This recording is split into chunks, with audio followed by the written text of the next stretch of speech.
যেই অনিয়মগুলো হয়েছে এরপরেও আমি আর বসে থাকতে পারছি না, সেই কারণেই আমাকে কমিশন থেকে পদত্যাগ করতে হচ্ছে। আমি যেটা বলেছি স্পষ্ট, একটা একটা করে আমি বলবো না। আমি ভবিষ্যতে যখন সময় সুযোগ হবে তখন এই সবগুলো নিয়েই হয়তো আপনাদেরকে জানাবো, কিন্তু আমি এক লাইনে যেই আমার কথাটা, সেটা হচ্ছে সাধারণভাবে মানুষ একটা নির্বাচনের স্বচ্ছতা, গ্রহণযোগ্যতা এবং সব দিক থেকে ত্রুটিমুক্ত যেই জায়গাটায় দেখে সেখানে উই ফেল। আমি এবার উল্টাটা বলি, আমি চাপের মুখে পদত্যাগ করি নাই, কিন্তু গতকালকে বিকাল থেকে আমাকে চাপ দেওয়া হয়েছে যাতে আমি পদত্যাগ না করি। হ্যাঁ, এমনকি বিভিন্নভাবেই আমাকে চাপ দেওয়া হয়েছে যাতে আমি অন্তত মেনে নিই।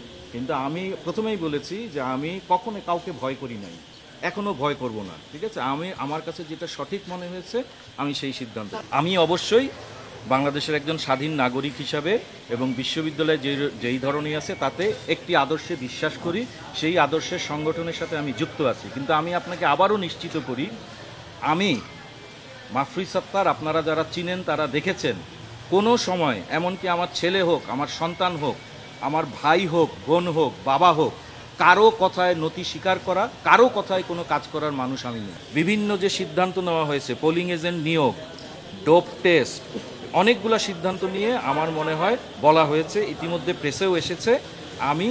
আমার মনে হয় যে ওই জন্যই আমি বলেছি যে আসলে সময় সংক্ষিপ্ত করার জন্য, যে সবগুলো অভিযোগ আপনারা জানেন। আমরা বহু আগে নির্বাচন কমিশন সিদ্ধান্ত নিয়েছি। কি সিদ্ধান্ত নিয়েছি? যে আমরা ভোট গণনা করব কিভাবে? মেশিনে করব, তাই না? তাহলে আমরা এখন ভোট গণনা করছি কিভাবে?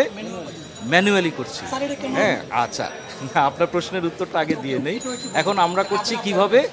গণনা করছি এইভাবে। তাইলে আপনি ঠিক যেমন বলেছেন যে কেউ হয়তো ভাবছে এরকম, এটা তো ভাবনার বিষয় না। বিষয়টা হচ্ছে কি, যে সুন্দর অসুন্দরের প্রসঙ্গ না, ঠিক আছে? প্রসঙ্গ কাটে কিন্তু নিয়ম অনিয়মে। ধন্যবাদ। অনেক সুন্দর প্রসেস কিন্তু অনিয়ম হতে পারে, বেআইনি।